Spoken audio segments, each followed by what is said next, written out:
There are places in this world where the light fades and the strange begins. Stories whispered through generations, faces seen in the corner of the eye, footsteps in empty halls, lights in the sky where none should be. From haunted homesteads to lost civilizations, from creatures that stalk the woods to secrets buried by time or silence. The world is far stranger than we were ever meant to believe. Each episode, we gather around the table, not to explain it all away, but to ask the right questions, to dig deeper.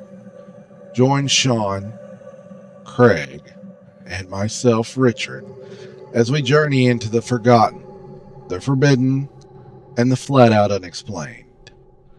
This is the Supernatural Roundtable.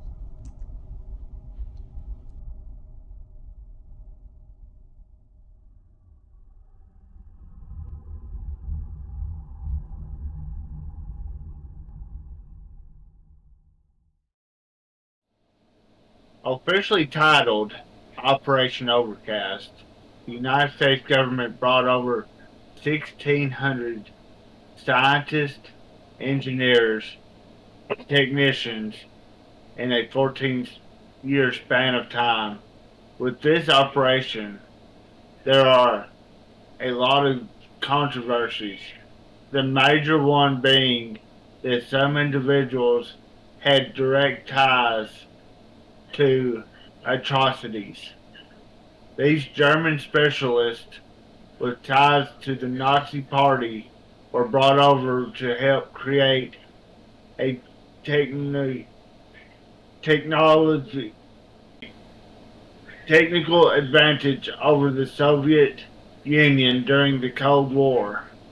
The operation contributed to advancements in rocketry, space exploration, and military technology. Now join Sean, Craig, and Richard as we dive deeper into the exciting time of advancement in, in the project better known as Operation Paperclip. Yeah, it was a pretty significant operation. President Harry S. Truman officially approved the project in 1946, but ordered that no active Nazis to be recruited, a directive that officials circumvented by sanitizing records of target scientists. In practice, many of the recruits had been Nazi Party members or even SS officers, but their dossiers were whitewashed to downplay their involvement in war crimes. You know, the operation, a lot of people felt, is a moral outrage. Uh, did it help us win the Cold War? Yeah, it probably did. They come up with some interesting inventions and all kinds of different rocketry and everything else. Look at the advancements like the Titan missiles. I was just watching a show the other day that they were talking about the Titan missiles and the Cold War and how those rockets could travel up to 6,000 miles, and that's thanks to this technology uh, that was advanced by the basically the Germans, because Germany was really into all that kind of stuff. Yeah, because one of the Well, leaks. I tell you, Go ahead. we would have been in trouble if they would have developed a lot of this stuff for Germany instead of us.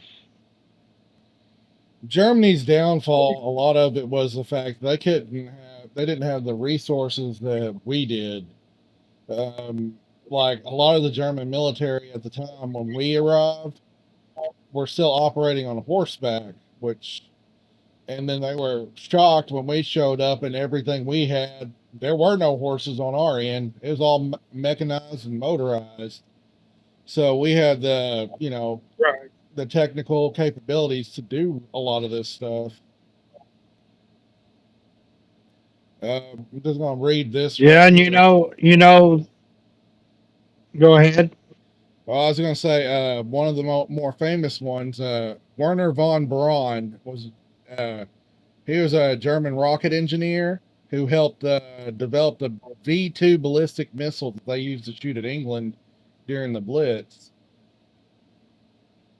Be the first ballistic missile of its type.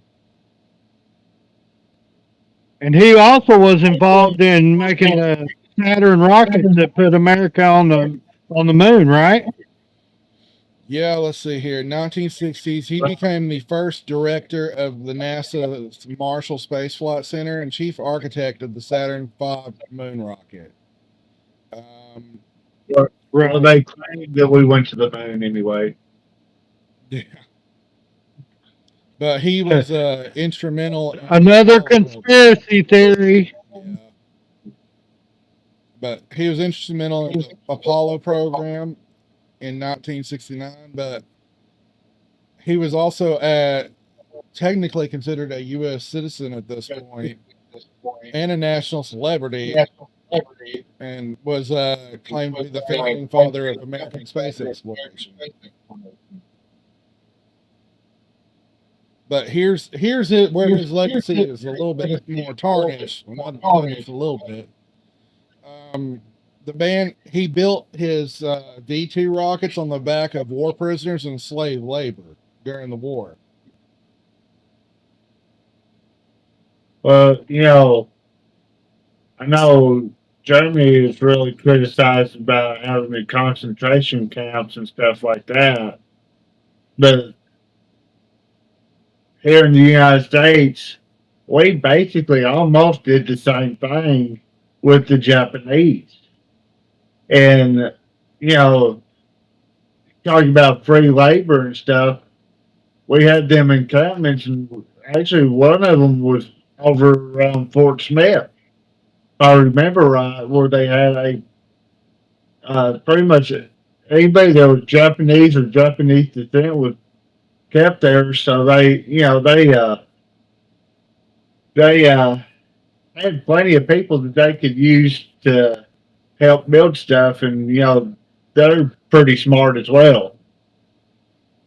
Yeah, but whereas the German prisoners of war and all that didn't. Yeah, I mean, the Japanese citizens here did not have a choice, and it's definitely a dark stain on American history. But the Japanese Americans also joined willingly in the army, and one of them is called the Purple Heart Division, which has more medals than any other army unit of that type at that time. They were over in the European theater.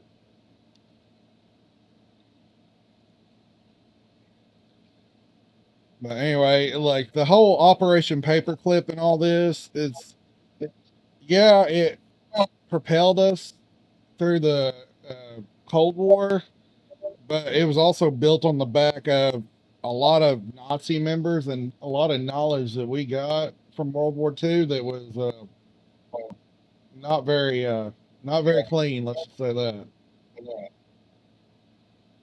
Well, to top it all off, a lot of these Nazis were very bad people. I mean, there was one that was convicted of mass murder and slavery. So, I mean, these were some bad men that actually, they got off of everything, covered up by the government. Yeah, one I think this might be the one you're thinking of, Arthur Rudolph. He was another V2 rocket engineer that helped develop the Saturn V rocket. In Nazi Germany, Rudolph served as the operations director of the Mittelwerk factory.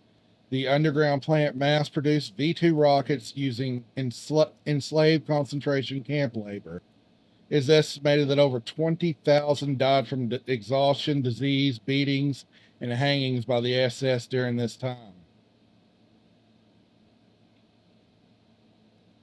Yeah, it was definitely controversial on a lot of issues. And it really ties into our last episode we did about the Nazis and Hitler escaping to Argentina, because most of these men never face any judgment for their crime, and the Operation Paperclip was actually highly classified. But it would leak like Right. in 1980. His wartime actions drew scrutiny because the public found out about it. And in 1984, he actually renounced U.S. citizenship and moved back to Germany, and he never faced any punishment for his crimes. He fled Right. rather than stand trial.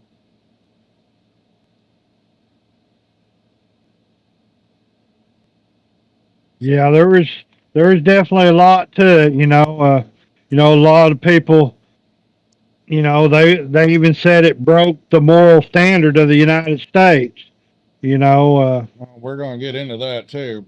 was it right? You know, was it worth it? I mean, in a sense, it was. I mean, we developed some good technology, But I would, but a lot of people got away with bad crime. yeah, I would say that it's the practical person would look at the knowledge and just accept it, but the moral person would have a hard time with it. Yeah, no doubt, no doubt. Another one, Heinrich Diebus was a German electrical engineer who was also part of the V2 program, and he helped organize and assemble concentration camp labor. Approximately 10,000 people died through his slave labor production. Under Operation Paperclip, Diebus was brought back to the United States along with the rest of Braun's team in 1945.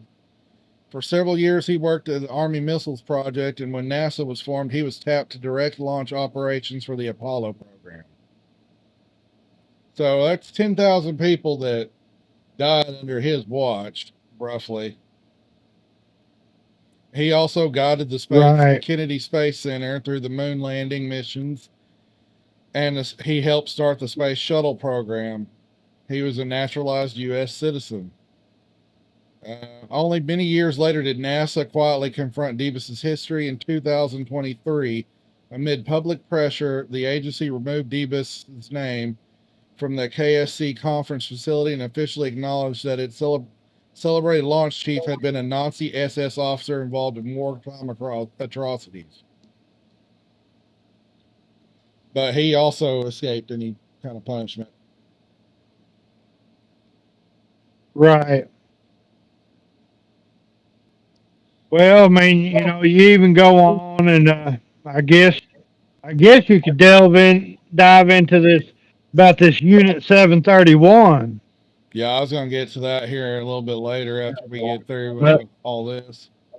it, I know there's a lot of controversy dealing with, you know, them bringing these Germans over here and what they did, but my I guess my way of thinking is, would you rather risk maybe or maybe not winning the war? Your chances of winning the war is way less with them still over in Germany. Or do you want to say, hey, we're going to bring y'all over and use y'all, get y'all away from all that craziness over there, give y'all some kind of peace of mind where, y'all are bad guys, but we're going to use your bad guys to guarantee we're going to win. Yeah, Would you rather a guaranteed win or and we might not win this? yeah, and that was the whole thing with Operation Paperclip, and the later stuff with Unit 731 is like, do we retain the knowledge or do we let the Russians get this knowledge? I mean, Right. with that said, who's to say the Russians weren't trying to do the same thing, going, hey, we're bringing y'all over here. So it could very well been a Russian country by now, or Well, even a German country. I think they were actually the Russians. The Soviet Union was actually trying to grab these guys too. So we Yeah, just grabbed them first. but And and well, it didn't help it, in the ending days of World War II.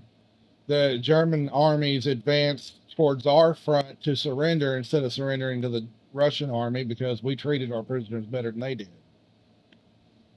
then you know what that says.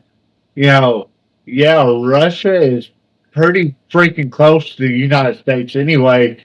Where Alaska and Russia are, we're pretty close. But if you think about it, Alaska used to be Russian. Mm-hmm. The Russians owned Alaska before we did, so that was even closer.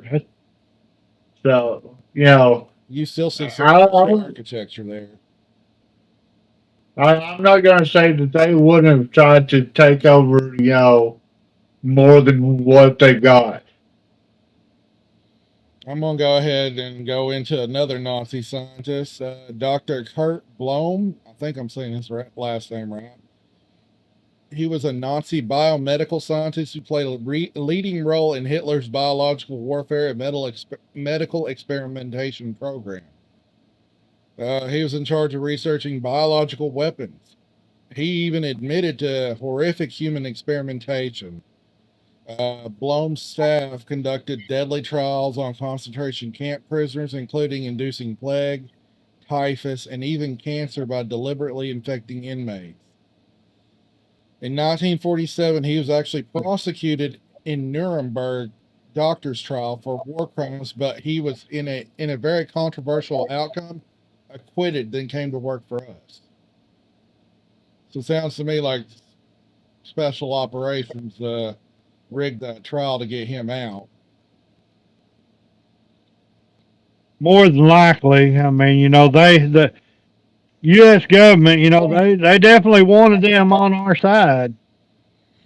Yeah, he was never charged with anything, but he actually did. He didn't live in America long. He resettled back in Germany and died in Germany in 1969.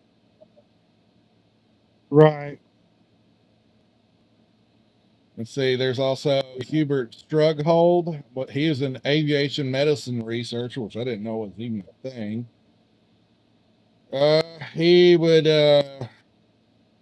study pilot survival in low pressure, low oxygen environments. So, in other words, we use them prisoners. His institute was linked to the infamous Dachau concentration camp experiments. They would make prisoners subject to deadly high altitude simulations, frozen ice water, and glean data from pilot rescue and oxygen systems. In Mm. 1947, under Paperclip, he was installed as chief scientist at the U.S. Air Force School of Aviation Medicine in Texas. So you're talking about another one that is never really got anything for his crimes, but investigations in 1980 and 1990 unearthed his connections to wartime atrocities. By 2013, Space Medicine Association, facing pressure, removed Strughold's name from its awards. But he also never faced consequences for his actions. Right. Yeah, Yeah, it was definitely, dark. yeah, bad stuff going on all around. Yeah, the whole thing is just kind of like, just terrible.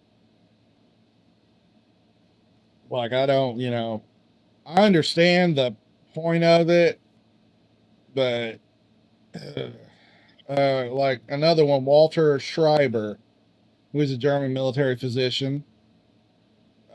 He was actually picked up by the Russians, believe it or not.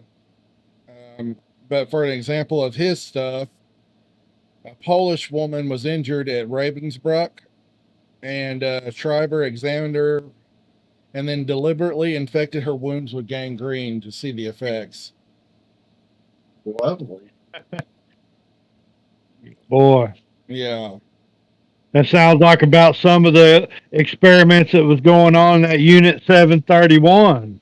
Oh, those are dark. Yeah, it gets really dark. I actually got more info on it than I did Operation Paperclip. Yeah, I mean, a lot of the stuff on Operation Paperclip was pretty well hidden. I mean, I don't know when most of this was declassified, but like I know with Schreiber, his information was actually leaked to the Boston Globe. They ran a story on it, and the resulting public outcry was severe. Within weeks, U.S. authorities had removed Schreiber from his Texas post. In 1952, with quiet assistance from the U.S. military, Schreiber and his family were put on a plane out of the country. He resettled in Argentina. There you go, Sean. He moved to the Nazi strongholds in Argentina. He escaped further prosecution for his crimes, and this is one of the first public scandals of Operation Paperclip, and it underscored the ethical peril of harboring a Nazi war criminal in the U.S. program. The Pentagon was actually very embarrassed by it, promised to tighten its vetting, and yet secret Nazi scientists largely continued, albeit more discreetly. Those are some of the more famous ones. You have a whole bunch. Other scientists contributed to the jet aircraft, missiles, medicine, intelligence in the early Cold War. But most were complicit in varying degrees of heinous crimes under the Nazi regime, whether through active participation or willful cooperation. I can't speak tonight. Many have been devoted Nazis, some even in Hitler's inner circle, and had used slave labor and human guinea pigs to achieve technical feats. The U.S. government, driven by Cold War realpolitik, chose to overlook the past crimes, granting many of the scientists security clearance, influential jobs, and even praise while their victims received no justice. Congressional investigations in 1970 would later condemn Operation Paperclip as morally bankrupt. It remains a disquieting episode of Americans' history and a stark example of the ends justifies the means. So, yeah, last time we talked about all those Nazis escaping to Argentina, but then again, we also harbored a lot of Nazis here in the United States that were very influential in building our space program, our military, up to what it is nowadays. Not a pleasant thought. I understand, like, Cold War mentality and all that. If war had broken out against the Russians, we needed technical edge, but it's still very morally gray area. There's the Nazi strongholds in Argentina, like we've talked about. What my question is, I guess I haven't looked into it that much. Are there still the Nazi influence there, or is it my understanding that they disappeared? They're no longer there. There's definitely a lot of German influence in Argentina, but I don't think it's Nazi influence anymore. But if you go there now, you'll see towns that have a lot of German architecture and names and such. Even the children of these people's generation, they still have German names. Yeah. So that's I paperclip. Yeah, I guess I'm kind of wondering, is Argentina is heavily it's heavily Hispanic, right? Spanish, But and then the Native American version, South America, I guess, all the Indian tribes down there. but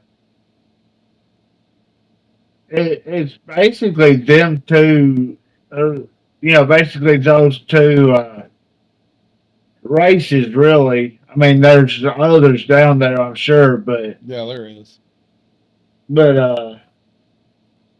it's not. There's not as much, German bloodline in the there anymore. Not like it. Not like it was, and I'm wondering if it's just because it got watered down. That German bloodline got watered down so much now because there's none of them going over there anymore.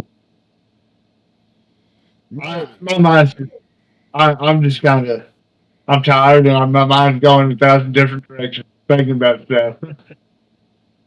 Right. And then we're going to move on to another. And what people got to realize, these were conspiracies at the time that turned out to be true. Like, as I was saying, with the Germans fleeing to Argentina, a lot of people thought it might have been conspiracy or Hitler escaped in Argentina, but there's some teeth to it at least. But now we're moving into Unit 731.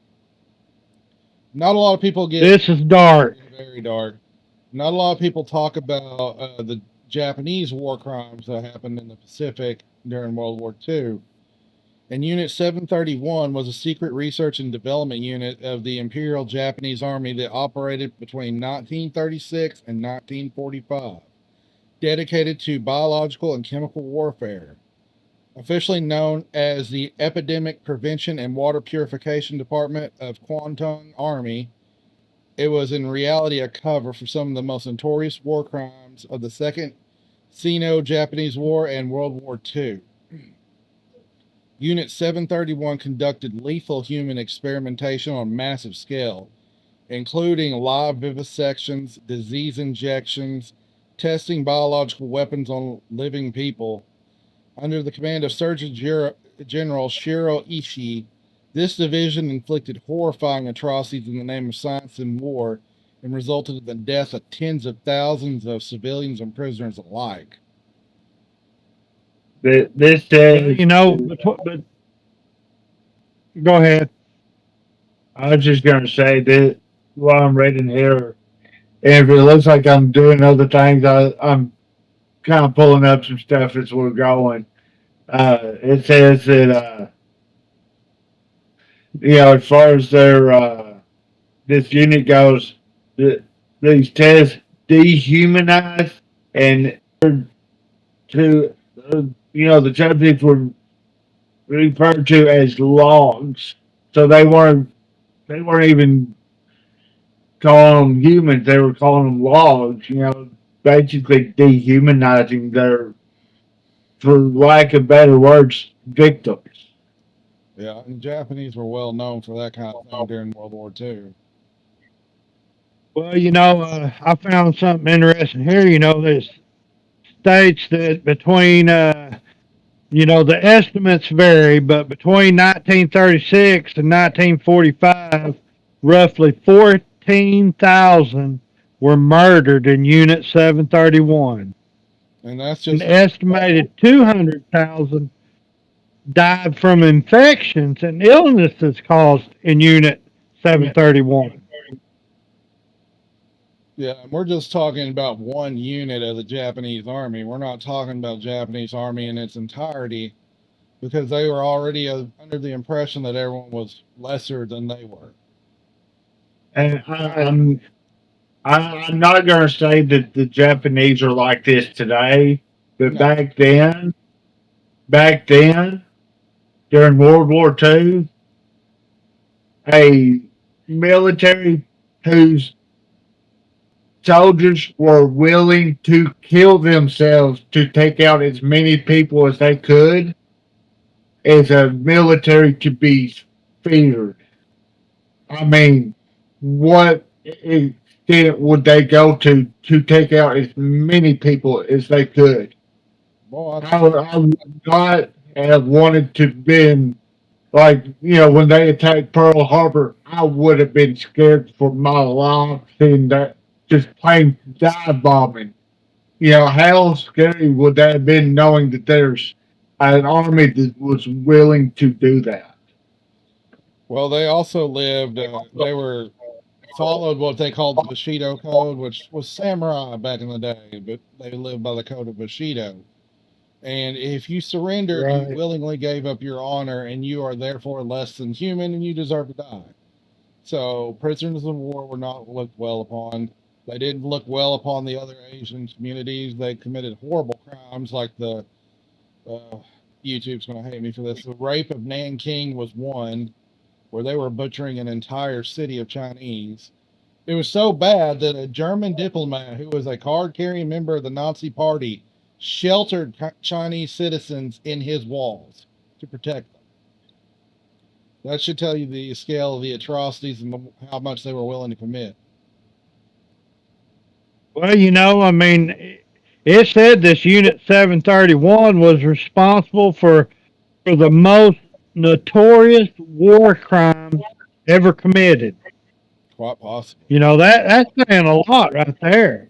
Well, this is going to get really dark right here. A lot of people probably don't know what vivisection is. That's where they cut you open, and they were doing it to people without anesthesia while they were awake, just to study organ damage and disease progression before death. Infected prisoners were often cut open so researchers could observe active disease in living tissue.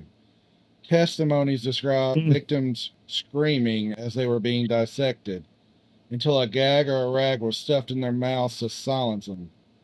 Prisoners would have organs removed and limbs amputated in gruesome experimental surgeries, and some had limbs reattached in unnatural positions to study blood loss and surgical shock. Even, this is very, very dark, pregnant women were vivisected so they could examine the fetuses in utero. That takes a special kind of person right there to do that. Boy, I tell you, that, I don't know what to say about that. Yeah, they were Yeah, routinely that's pretty gruesome. yeah, and the frostbite experiments. They were testing out. Captives were taken into sub-zero winter cold, had limbs dunked in ice water until frozen solid.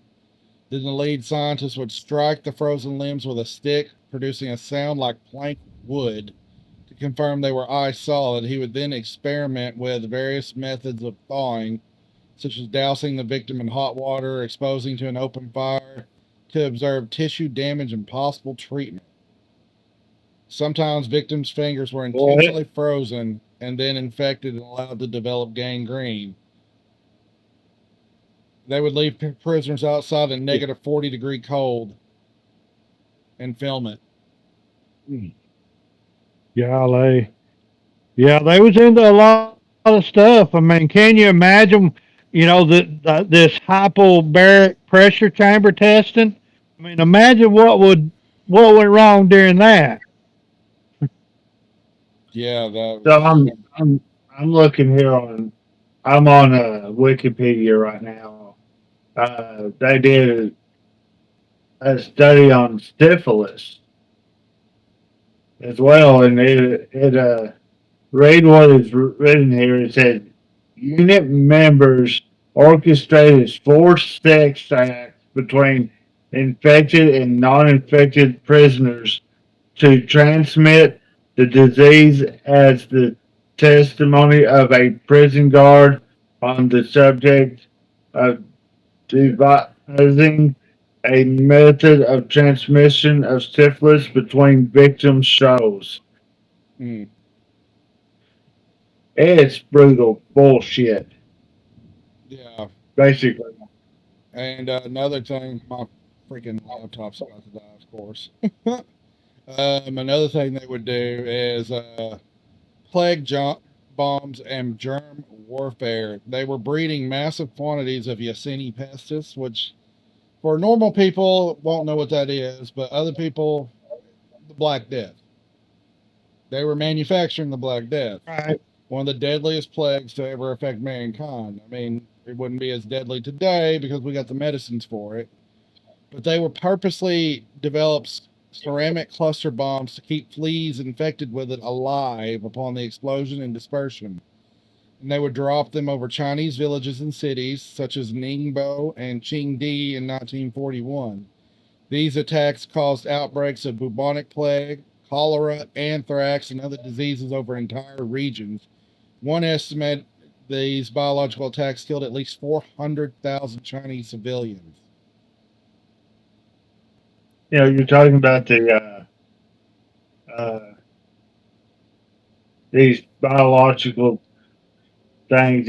It's what I'm looking at here says by 1939, Ishii or ISHII Ishii, had Shiro Ishii. yeah had condensed his laboratory discoveries to 6 potent pathogens: anthrax, typhoid, para, paratyphoid, Vanders, dysentery, and plague infected human fleas. So when you were talking about the fleas, that popped in my mind. It was right there. I Yeah, was looking at when you were talking about it. yeah, Yersinia But yeah, pestis. that's some pretty rank stuff. No doubt about it. Yeah, and then they also did other lethal experiments, such as let's see here. They would actually use weapons of war on prisoners to test the damage they did. Prisoners were used as tests to test weapons and the limits of human survival. Victims were tied to stakes at various distances around explosives and grenades to evaluate blast injuries and shrapnel dispersion. Some were exposed to flamethrowers or chemical weapons to assess the effectiveness.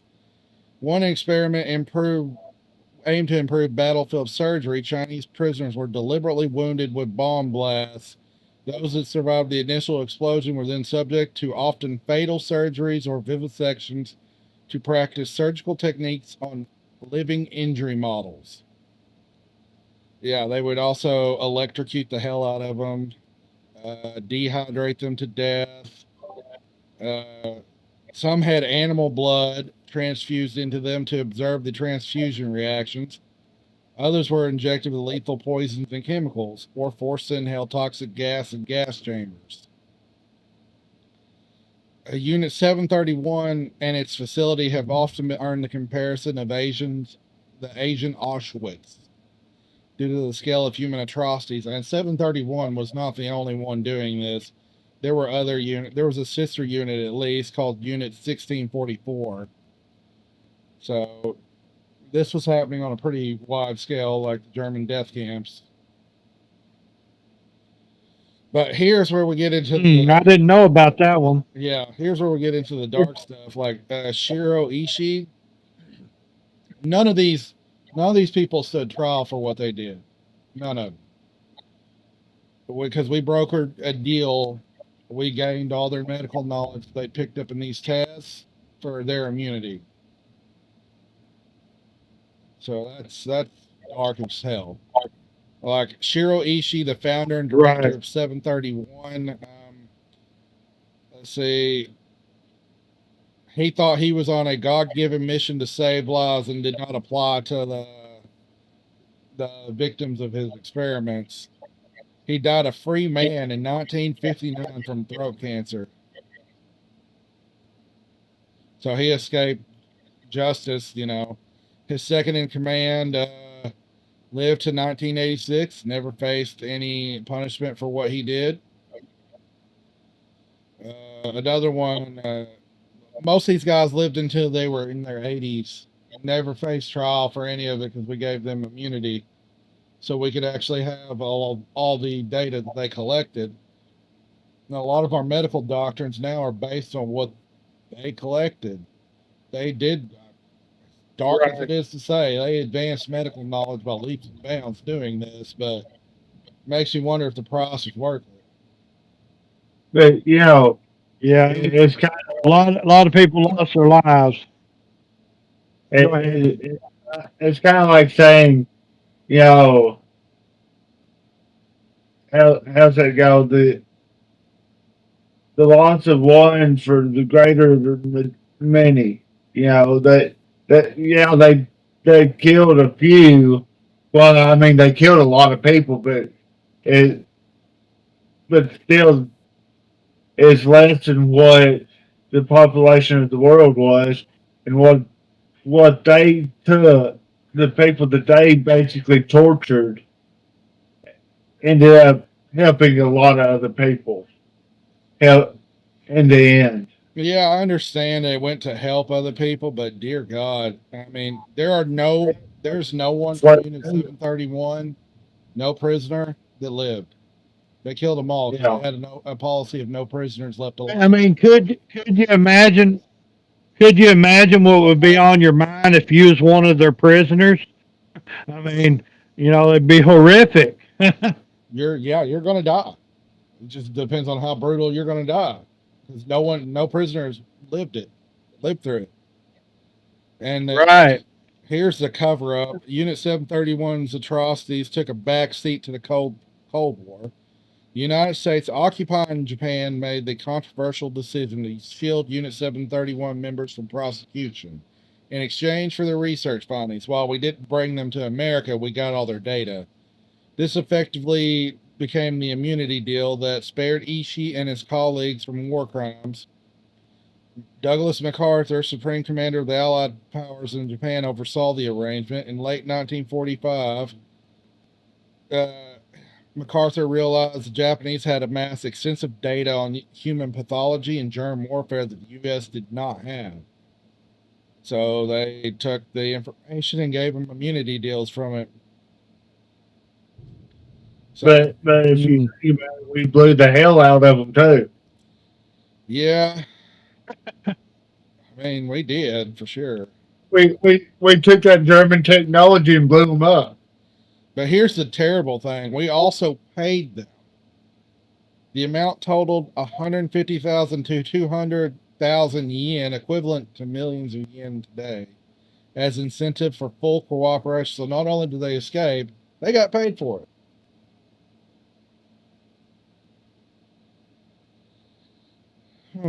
It went as No doubt about it. yeah, it went as far as the cover up went on returning POWs were silenced. So any American POW that had heard of experimentations were told to shut the hell up. So yeah, justice was never served to the Unit 731's victims, and all the collaborators managed to survive. It units the public did not. The government itself, the Japanese government, did not publicly acknowledge the atrocities of 731 until 1988. Which that's crazy. Of course, Japanese really don't talk about their war crimes in World War II. In a way, it's understandable because the Germans, I don't think they might acknowledge it, but I know the Japanese definitely don't. It's a dark mark in their Sorry. history. If that was loud, I was killing a fly. I'm sorry. You're good. But as far as cover ups go, government cover ups, this is a pretty big one. And I know we're usually doing cryptids or other crap like that, but I felt, Operation Paperclip and Unit 731 at least deserve to be told a little bit so people would know about it. I mean, there's other people that have done videos on both of them, but just And honestly, I don't think I've ever looked into them, so I didn't really know much about them till you brought them up the other day. yeah, it's dark. So, that's all I got on it. I mean, I glossed over some because YouTube would not like you to really go into the details of what happened especially in Unit 731. YouTube is very stringent on crap like that, which sucks, but it's the way it is. But anyway, so who has next episode? I forgot. The caveman up there. Oh, yeah. The caveman. Yep. And we're gonna dive into a little bit of a deadly murderer. We're gonna. It's about Richard Gene Simmons, regarded as the deadliest mass murderer in Arkansas history. For over a week in December of 1987, he murdered 16 people. 14 was his own family members. Jeez. Why did he do it? that question has never been answered. I forgot. Hopefully, we can shed a little light on it. I've never actually heard of it. I think we talked about it. I think me and Craig have talked about him a little bit one day, and I'm pointing up at this. Podcast. Yeah, I'm pointing up that direction because that's the direction Craig is on my screen. He's over here. He's over. Yeah, online. yeah. But he's one of the deadliest, I mean, mass murder in Arkansas history. I mean, it was brutal. If you read the details of some of it, Yeah, we'll get into that next week. So, well, since we're doing that, I'm going to be trying to think of a cryptid we can talk about or something. Yeah, yeah, we're gonna have to get back that way. Yeah, I mean, Since we are a supernatural roundtable, I figure we might want to do cryptids and spookers. works for me. But you know, these serial killers, there's something wrong with them. They're mentally not there. They're possessed or something. So They can go into the realm of supernatural in a way too, if you think about it. yeah, You know, like Richard Gene Simmons. You know, he was a veteran, so it makes you wonder. yeah. But Sean, do you want to go ahead and head us out since we about covered everything? Yeah, I've been trying to come up with a few podcasts, but you know, other podcasts that people might enjoy listening to. Uh, one that they've been around for quite a while and don't really need a formal introduction. There's one that I really enjoy called History Goes Bump. They're out of Florida, but they do a really good job. So that's my uh, podcast plug for this one. Then there are a couple of people that if I have a podcasting question or something, I'll shoot one of the two hosts. My question would be like, hey, what do you think about this, or how can I do this a little bit different? Yeah, they're both really good at communicating, and you know they're really fan oriented, really. Yeah. Then so if anybody wants to reach us, it's our email is supernat or not supernatural. Crystal got me all messed up that one.